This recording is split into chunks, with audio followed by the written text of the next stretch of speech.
21वीं सदी का सबसे बड़ा युद्ध माना जाता है अफगानिस्तान युद्ध को, जिसमें अमेरिका अपने सहयोगी देशों के साथ अफगानिस्तान पर टूट पड़ा था।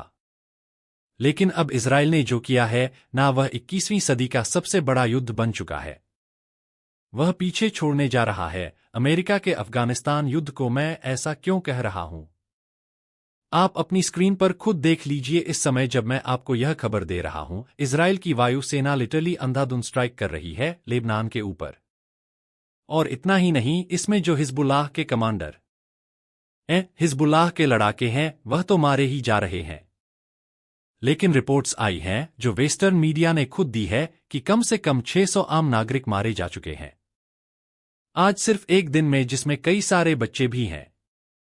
और उससे भी ज्यादा चिंताजनक बात यह है कि लेबनान एक छोटा सा देश है और इसकी आबादी मुश्किल से 60 से 65 लाख है। इस देश के कम से कम 30 पर लोग अपने घर बार छोड़ने को मजबूर हो गए हैं इजराइल के सीमा के पास जो लोगों के घर थे। और ऐसा नहीं कि सब मुस्लिम ही थे, इसमें बहुत सारे क्रिश्चियन भी थे। जी हां, जो लेबनान देश है वहां पर कम से कम 40% आबादी क्रिश्चियंस की भी है। वो भी अपने घर छोड़ने को मजबूर हैं। वो इजराइल की सीमा के पास अपने गांव कस्बे छोड़ छोड़कर उत्तरी लेबनान है, जो कि दूर है इजराइल से और काफी सुरक्षित है, वहां भाग रहे हैं अपने घर वगैरह छोड़कर अपने बच्चों को लेकर। और इतना ही नहीं, उससे भी चिंताजनक बात यह है कि रिपोर्ट आई है कि पिछले 72 से 48 घंटों में 10% से ज्यादा लेबनानी अपना देश छोड़कर दूसरे देशों में शरण लेने को मजबूर हैं। लेकिन बात यहां खत्म हो जाती तो शायद आगे इतनी ना बढ़ती। लेकिन अब इजराइल के डिफेंस मिनिस्टर ने ऐलान कर दिया है कि इन हवाई हमलों से भी अगर हिजबुल्लाह के कमांडर नहीं रुके और इजराइल के ऊपर रॉकेट अटैक करने की कोशिश करी तो वह अपनी ग्राउंड फोर्स उतार देंगे लेबनान के अंदर। और बताया जा रहा है कि इस समय इजराइल की जो सेना है वह एक्चुअल में तैयारी कर रही है लेबनान के अंदर घुसकर जमीनी हमला करने की और लेबनान की जमीन पर कब्जा करने की। जी हां, इसकी प्रॉपर तैयारी की जा रही है।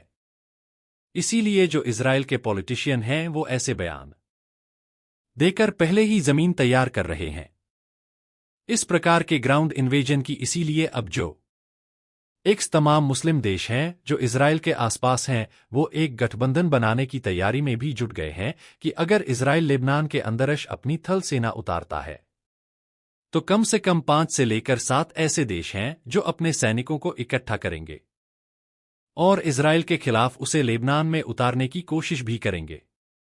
जी हां, और इसकी अगुवाई कर रहा है तुर्की, सीरिया और रूस। जी हां, रूस हथियारों से समर्थन दे रहा है।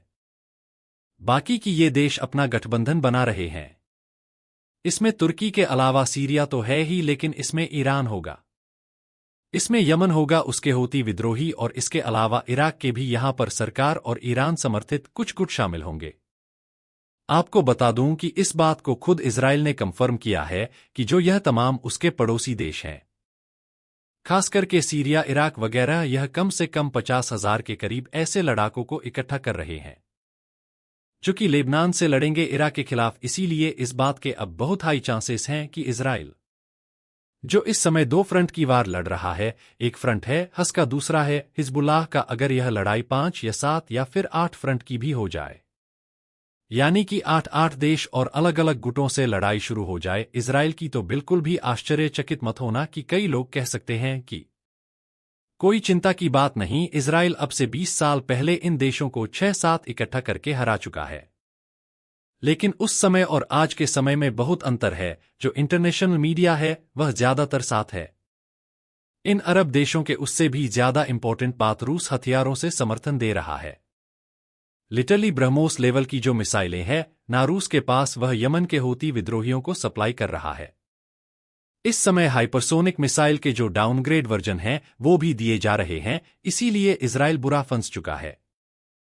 और आपको बता दूं, रूस कर इसलिए रहा है क्योंकि वह चाहता है कि अमेरिकी सेना इजराइल में उतरे और अमेरिका का ध्यान यूक्रेन पर पूरी तरीके से ना बन पाए। और यह काम करने के लिए व्लादिमीर पुतिन आने वाले कुछ दिनों में इससे भी खतरनाक हथियार थमा सकते हैं, न सिर्फ यमन के हूती विद्रोहियों को, बल्कि ईरान समर्थित तमाम वो गुट जो कि इजराइल के खिलाफ लड़ रहे हैं, उन्हें भी। इसीलिए मैं आपसे कहूंगा कि तैयार हो जाइए, क्योंकि अब आपके सामने 21वीं सदी का सबसे बड़ा युद्ध छेड़ने की कगार पर है।